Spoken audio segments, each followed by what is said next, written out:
કઈ બાજુ જાય છે મોટા? જાય ગામમાં ક્યાંક આટો તો મારી પાનના ગલ્લે એકાદા. આ બધા પફના ને પીઝાના ભરતા કહું છું હવારના પોરમાં ઘી ગોળ ખાતા જવાય. માથે બેઠો નહીં ત્યાં ઓલગોટિયા મારી ગયા. પફ ને પીઝાના ઘા ને આ તું આવ્યો એના ઘા.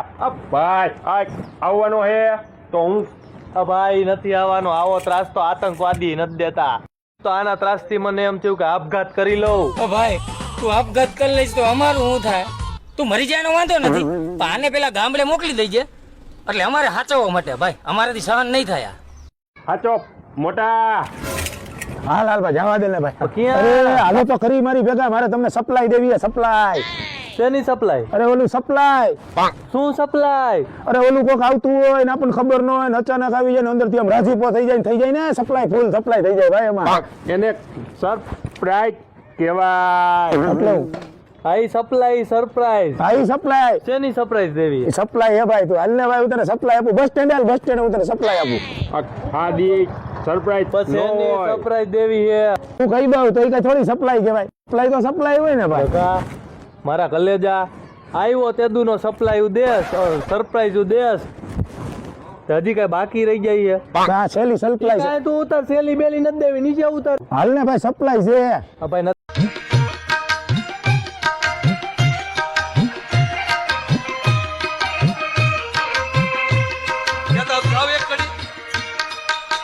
કીર્તિદાન ભાઈ રહું છે એમ તો થોડું ઘણું આવડતું ને બાપુ.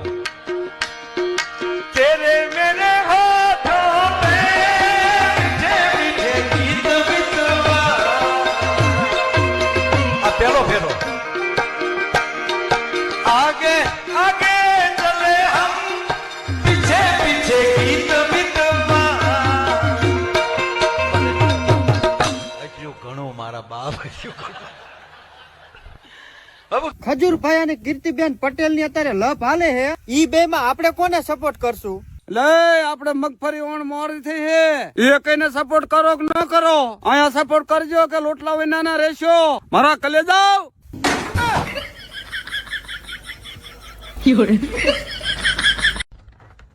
કપાલી હો ના પાયલોટ છું.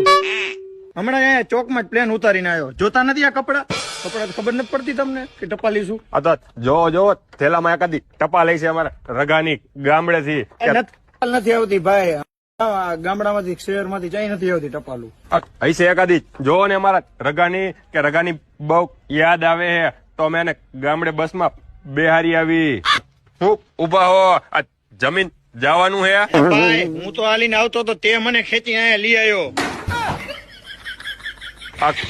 હાલો ને ભાઈ, હું તો ઘડી હરખાઈ ગયો. મેં કીધું ટપાલ આવી. અને જેને પેલા હાલ કે હાલ રખડવા આવ્યો છે. ક્યાં જાવું?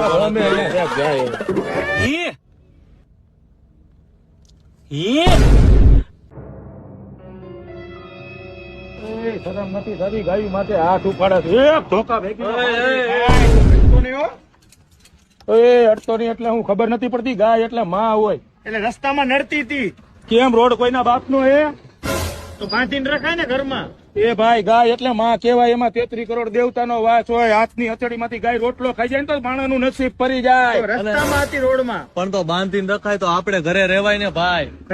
રસ્તામાં ચાલુ રસ્તામાં. અરે ચાલુ રસ્તામાં રોડ રસ્તા તમે કરી નાખ્યા. ગાયું તો અહીં પહેલેથી ફરતી જ મોટા ભાઈ. ભાઈ રસ્તા વચ્ચે બેઠી હોય તેને વાગી ન જાય. લાડો ત્યાં હોય ને આડો નાડો ખબર હે તે નવા લુગડા લીધા હે? ઓ કાકા આ મોય કાંઈ મારી બારી નાખા નહીં જીવા દ્યો. હાઈ કે કોક ને મારો ભાઈ મેલો લેવો મારી હાટું કપડા કેમ છે પણ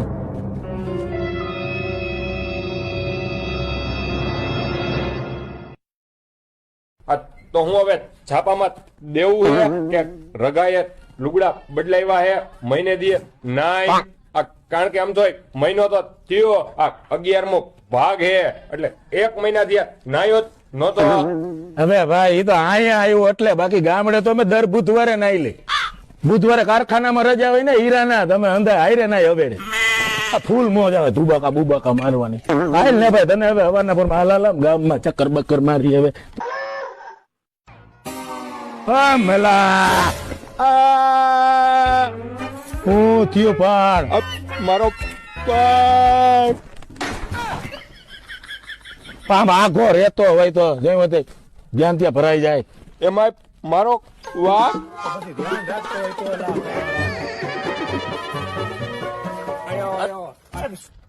આ ટપાલી હો ના પાયલોટ છું હમણાં એમાં આવા મર્દોની મહેફિલ હોય સાહેબ અને મરદ માણસનું સપાકરું ગાવું હોય કે આ બધા વાતો કરે ને કે આમ કરી ઓલું કરે ધરમભાઈ કાંઈ ન થાય. ધીંગાણાનો ઢોલ વાગે ને શૈલેષભાઈ ત્યારે મરદના પાણી મપાય.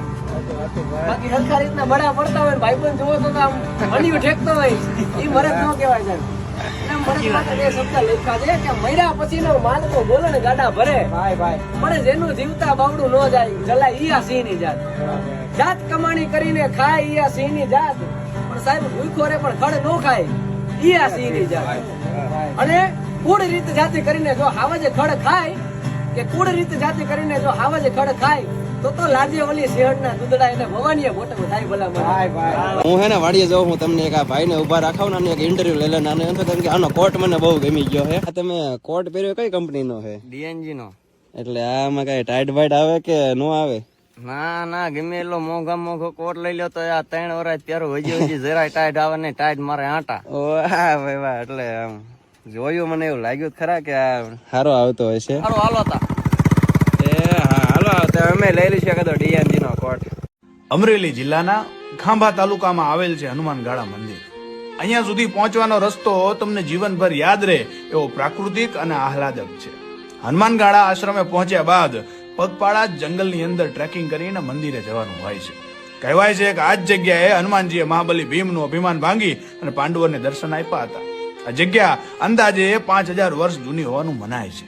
અહીંયા તમે પ્રકૃતિને ખૂબ નજીકથી અનુભવી શકો છો. હનુમાનજીના પરચાની વાત કરીએ તો કહેવાય છે કે આ ભેખડ ઉપર ઢોર ચરાવતા એક માલધારીની ભેંસ ભેખડથી નીચે પડે છે અને માલધારી જ્યારે આ ઊંચી ભેખડથી નીચે ઉતરીને જોવે છે તો એના આશ્ચર્યનો પાર રહેતો નથી. કેમ કે આટલે ઊંચેથી પડ્યા છતાં એ ભેંસને કંઈ જ થયું હોતું નથી. અને આમ એ દાદાના ચમત્કારની વાત ચારેય બાજુ પ્રસરે છે. એક ઇન્ટરવ્યુમાં હું બોલ્યો કે મારે ભાઈ નથી એમ. મારે જો ભાઈ હોત ને તો હું દુનિયાને દેખાડી દેત કે શું અમારી તાકાત છે એમ. વધારે મોજથી આવત એમ. એક તૂફાન એક ગર્જન મિલે તો ધરતી हिले. જો પતંગ એક બાજુ નમતો હોય ને તો બીજી બાજુ આ બાંધી દેવાનું વજન વાળી વસ્તુ દોરી રહીને એકવાર ઉલટાઈ લેવાની પછી ફિરકીમાં વીંટવાની એટલે ગૂંચ ના પડે. આ દોરીમાં તો કાચ બહુ નખાયો, બહુ કાચ નો નખાવાય, કટકા થાય. આવી ગૂંચ આવી જાય ને દોરીમાં આમ ધીમે ધીમે ધીમે ધીમે કરી લેવાનું. પછી જોઈ લેવાનું દાંતી પડી નથી ને તો દાંતી પડી હોય તો ગાંઠ વાળી લેવાનું નકર કટકો થાય આગળ જઈને. કોઈ પણ નો પતંગ કાપવો હોય તો ઢીલ ઓછી નહીં છોડવાની, ફૂલ ઢીલ છોડવાની. કોઈ પણ જગ્યાએ પતંગ હલવાઈ જાય તો ક્યારે આશા નહીં છોડવાની, આમ ટીચકીઓ મારતી રહેવાની. કોઈ પણ હાથમાંથી કાપવાની ટ્રાય કરે તો દોરી છોડવાની ફૂલ. અરે એક ને જગ્યાએ દોરી નો કટાય, અલગ અલગ જગ્યાએ કાંઈ ગૂંચ પડે. દોરી ઉપર પગ નો મુકાય, દોરી કાચી થઈ જાય. પેલા કિનિયા બાંધવા ફિરકીની દોરી નો વપરાય. ગૂંચ પડી હોય ની ગૂંચ માંથી કાઢી લેવાની કિનિયા બાંધવાની દોરી. પતંગ કોઈનો કપાનો હોય તો એને લપટાવવાની લાલચમાં નહીં જવાનું. ઈ લાલચમાં આપણો પતંગ પણ કપાઈ શકે. આ તો કિનિયાની બહુ નજીક નજીક પડ્યા, દૂર દૂર પાડવાના એટલે પતંગ એવડી સ્થિર અને ભારે રહે. ઈમ નો વીંટાય, આમ વીંટાય. સાચી ખેંચ મારવાની સ્ટાઇલ શું ખબર હે? ખેંચ મારી હોય તો નીચેથી મારવાની અને ઢીલ છોડી હોય ને તો ઉપરથી છોડવાની. આ પાયથાગોરસનો 9મો નિયમ છે. અમે તો મયપતના સક્કડામાં દિબ્બી 100 મણ કપા ભરી દીધો. ये सब क्या देखना पड़ रहा है? તો રામ રામ મિત્રો, હું અને રંગીલા રાજુભાઈ ઉપડ્યા મયપતનો ચક્કડો લઈને વાડીએ કપા ભરવા. પછી સક્કડાને કિક મારીને ઉપાડી લીધો તો ભરતભાઈ કે એટલે હળવો આંકજો, રસ્તો બહુ ખરાબ છે. પછી તો રંગીલા રાજુએ સક્કડાને 8મા ગેરમાં નાખ્યો ને તા તો 300 ભાગવા માંડ્યો. એટલે માંડ પીડ પકડીને તા રસ્તા મેરાભાઈ બકરા લઈને આડા ઉતર્યા. તા તો મેરાભાઈ ખીજાઈ ગયા, જો એકય બકરાનો ટાંગો ભાંગ્યો તો 20000 રૂપિયા આયના ને રોકડા લઈ. પછી અમારી વાડીનો ઓરિજિનલ ના પેટનો રસ્તો ચાલુ થયો. એટલે દાદા જો BMW માં હવા પૂરે. પછી અમે પહોંચી ગયા વાડી અને સક્કડાનું બુંગણ હરખું કરીને હું સડી ગયો સક્કડા ઉપર કપા ખૂંદવા. પછી મેં વગડીયો માવો સકાયો ત્યાં તો મને તાન સડી ગયો. ત્યાં તો મારા બાપા ખીજાઈ ગયા, સાના માના કપા ભરવા માંડો, હમણાં તમારા બાપ અંધારું થાય છે. પછી તો રંગીલો રાજો માંડ્યો ગાડી ઉપર ગાડી અંબાવા અને હું રાવડી માંડ્યા કપા ખૂંદવા.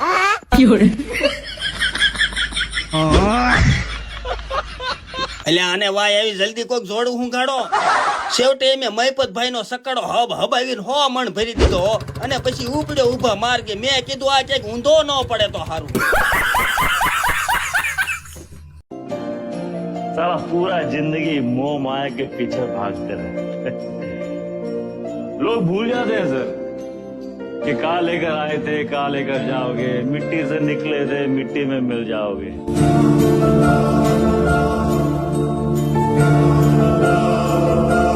મિત્રો, ઘણા વર્ષોથી આ બાપુએ અનાજ નથી લીધું અને તેઓ હંમેશા મૌન વ્રત ધારણ કરીને રહે છે. મિત્રો, ભાવનગર જિલ્લાના ઉમરાળા તાલુકાના હડમતિયા ગામે આવેલા પૂજ્ય કાળુ બાપુ કળયુગના ઓલિયા પુરુષ છે. હડમતિયા મુનિ બાપુનો આશ્રમ છે અને આ આશ્રમમાં કાળુ બાપુ રહે છે. કાળુ બાપુ ખૂબ જ સાદું જીવન જીવે છે. તેઓ કંતાનના બનેલા વસ્ત્રો પહેરે છે. એવું કહેવાય છે કે કાળુ બાપુ આ પહેલા સત્તાધાર રહેતા અને તેમણે પાડાપીરની ઘણા વર્ષ સુધી સેવા કરેલી. કાળુ બાપુ ઘણા વર્ષોથી અહીં સમૂહ લગ્ન કરાવે છે. અડખે પડખેના ગામડાના લોકો અહીં ધામધૂમથી સમૂહ લગ્નમાં જોડાય છે. બાપુનો એક નિયમ છે કે અહીંથી કોઈ ભૂખ્યું જતું નથી. અહીં આવતા લોકોને પ્રસાદ અને ભોજન આપવામાં આવે છે. મોરારી બાપુ, ભારતી બાપુ અને શેરનાથ બાપુ જેવા સંતોએ આ આશ્રમની મુલાકાત લીધી છે.